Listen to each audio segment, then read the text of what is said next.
Assalamualaikum warahmatullahi wabarakatuh. Waalaikumsalam warahmatullahi wabarakatuh. Action.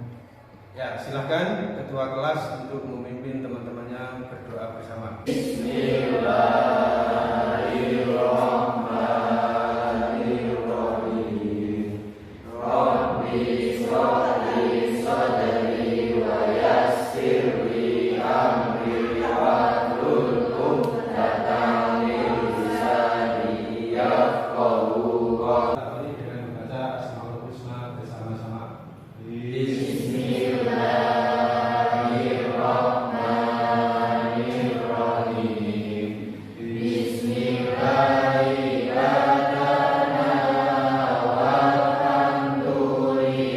Arifin, Arina Aziza, Atik Setianirum, Safiin, ya cukup. Alhamdulillah sudah hadir semua, sehat semua, anak-anak. Apa kabar kalian? Sobahul khair. Kaifahalukum fi hadza yamin? Alamu pendidikan agama Islam Barotil Arabiyah Iftar kita baca. Oke, hari ini saya lihat sudah masuk semua. Mbak, lepas jaketnya Mbak. Kemudian ini sudah disapu juga, terima kasih. Hari ini kita akan belajar tentang sejarah. Action. Oke, hari ini sebelum kita mulai pelajaran, silakan berdiri dulu, anak-anak. Kita menunjukkan ketegangan otot kita. Angkat tangan kalian ke atas, ke samping, ke belakang, ke depan, menyegarkan ingatan kita. Maka hari ini kita akan belajar tentang sejarah Islam. Lebih tepatnya Islam di era modern.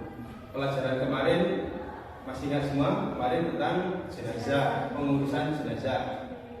Hukum mengurus jenazah apa? Kifayah.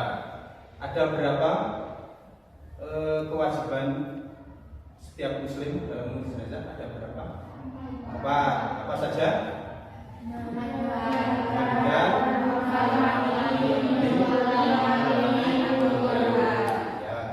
betul. Nanti artinya kalian sudah tahu semuanya. Baik, sekarang baiklah, tadi kita sudah sedikit tentang mata pelajaran kemarin. Hari ini kita adalah belajar itu niatnya adalah talabul ilmi, golek ilmu. Orang golek duit, orang golek sangu, tapi golek ilmu. Ilmu itu ada dalam pikiran kita, ada dalam hati kita. Ilmu fisudur, la fisudur. Ilmu itu ono ning jero dodo, ora ning kertas-kertas. Golek ilmu itu kewajiban wong lanang, wong Islam lanang karo wong Islam wadon. Kewajibane padha golek ilmu. Ora dibeda-bedake lanang karo wedok.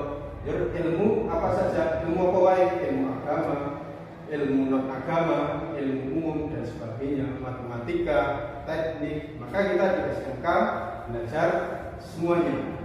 Nah, kamu tinggal pilih yang mana yang kamu sukai, yang minat, milih senang agama atau teknik. Nah, kamu fokuskan ke sana. Kalau agama itu nggak harus menjadi ahli, nggak harus menjadi kiai, tidak, tapi kita sebagai orang Islam paling nggak harus tahu agama kita. Paham ya? Kamu belajar agama tujuannya orang dari wong jadi kiai ya udah, tapi nek sudah jadi kiai ya lulus. Paham ya? Yang penting kamu tahu kewajiban dan hak kamu, kemudian sebagai orang Islam itu apa. Jangan sampai kita tidak tahu sing dimakmum apa oleh sing ora oleh apa, itu adalah dasar dalam agama kita. Kewajiban harian kita apa dan seterusnya. Nah, hari ini kita akan belajar tentang sejarah. Lebih pasnya sejarah peradaban Islam modern. Ini adalah kompetensi dasar kita. Kalau dibaca bareng-bareng.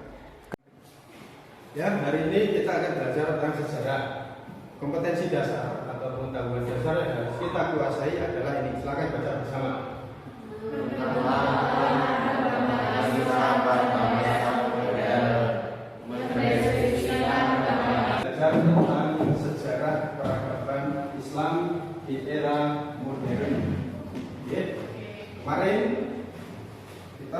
belajar tentang sejarah masa klasik.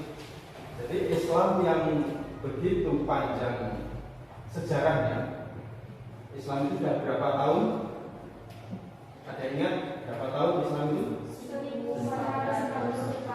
1444 tahun. Itu dihitung dari hijrahnya Kanjeng Nabi. Wis 1444 tahun itu rentang yang sangat lama. Nah, Harun As-Siti ahli sejarah itu membagi Islam menjadi 3 fase besar, 3 dekade.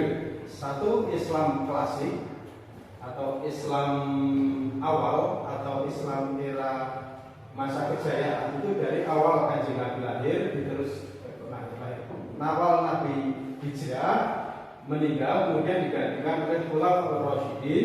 Khulafaur Rasyidin ada berapa? 4. Siapa saja?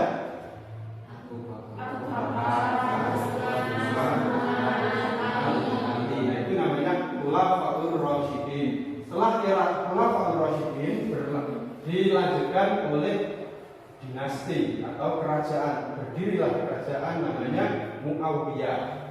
Di sebelah selatan Baghdad berdiri namanya Abbasiyah. Pada saat itu Islam berkembang menjadi sangat besar. Dari ilmu pengetahuan, sosial, teknologi, semua berkembang. Hukum, kemudian ekspansi kekuasaan Islam itu juga berkembang ke berbagai penjuru dunia. Kemudian kebebasan. Nah, setelah kita pelajari, kamu silahkan untuk mempelajari PPT atau video yang saya berikan. Setelah itu nanti kita diskusikan bersama. Baik ya? Ya, ini Islam periode pertama, ini periode klasik. Tadi yang sudah saya singgung sebentar, tahun 650 sampai 1250. Islam mengalami masa keemasan atau masa kejayaan dengan dibuktikan adanya luas wilayah 3 kelompok, masing-masing kelompok ada 5 anak. Nanti ada kita buat 4. Ya, silakan untuk membentuk kelompok. Tinggal diputar aja. Sana buat kelompok sendiri, sini. Ini tambah yang di 1, 2, ke sini 2. Ya, benar.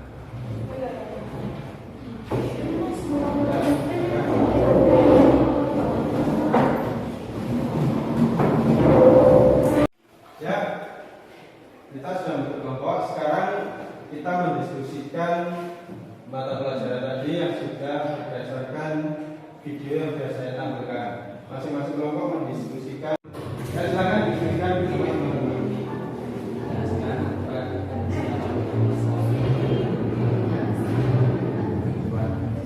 mempresentasikan hasil diskusi kalian.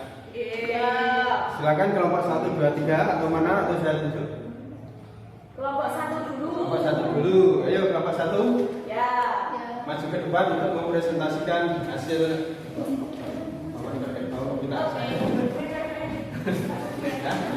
Ya, stop. Ya, di sini.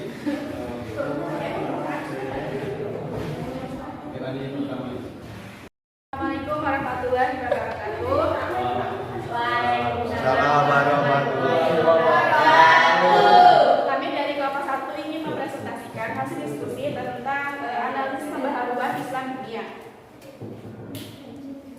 Jadi, analisis pembaharuan Islam dunia adalah periode. Baik, sekarang setelah diskusi selesai, presentasi, sekarang tolong disimpulkan hasil pelajaran hari ini. Silakan untuk menyimpulkan salah satu dari kalian. Ya, silakan. Islam mengalami kejayaan dan perkembangan pesat di berbagai bidang pada abad pertengahan. Kemajuan tersebut ditambahi dengan lahirnya berbagai tokoh muslim di bidang filsafat, ilmu pengetahuan, dan teknologi. Kemudian kebudayaan beserta penanaman-penanamnya. Berbagai kemajuan ini membawa sebagian besar warga muslim terlena dan terpesona dengan hasil yang diperolehnya. Akibatnya Islam mengalami kemunduran pelan tapi pasti menuju Terima kasih. Begitu kesimpulannya ya. Jadi hari ini hasilnya adalah kita mempelajari Islam pada masa modern. Kesimpulannya, kita itu pernah berjaya di masa dahulu, tapi pada masa sekarang Islam itu tertinggal dalam arti dalam ilmu pengetahuan, dalam pendidikan, dalam semua hal. Orang Islam itu ketinggalan. Kita apa-apa itu dari orang non Islam. Kamu punya HP, kita punya motor, punya mobil, itu buatan orang mana?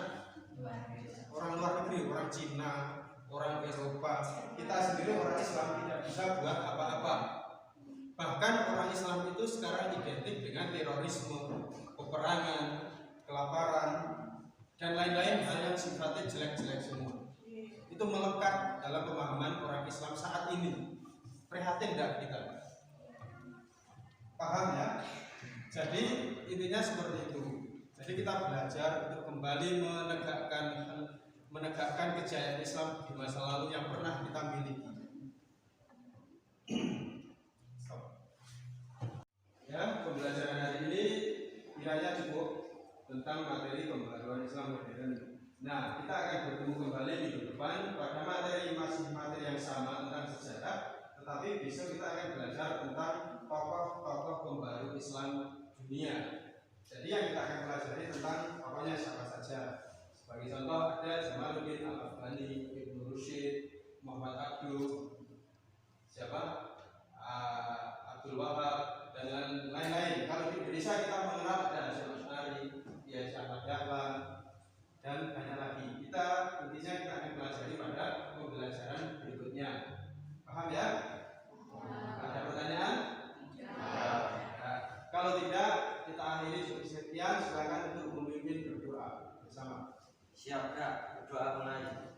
Bismillahirrahmanirrahim. Wal asri innal insana lafi khusrin illa alladziina aamanu wa 'amilus sholihati wa tawassaw bil haqqi wa tawassaw bis sabr. Allahumma arinal haqqa haqqan warzuqna ittiba'ah wa arinal batila batilan warzuqna ijtinabah. Amin ya rabbal alamin. Cukup sekian pertemuan kita hari ini. Saya akhiri. Terima kasih. Wassalamualaikum warahmatullahi wabarakatuh.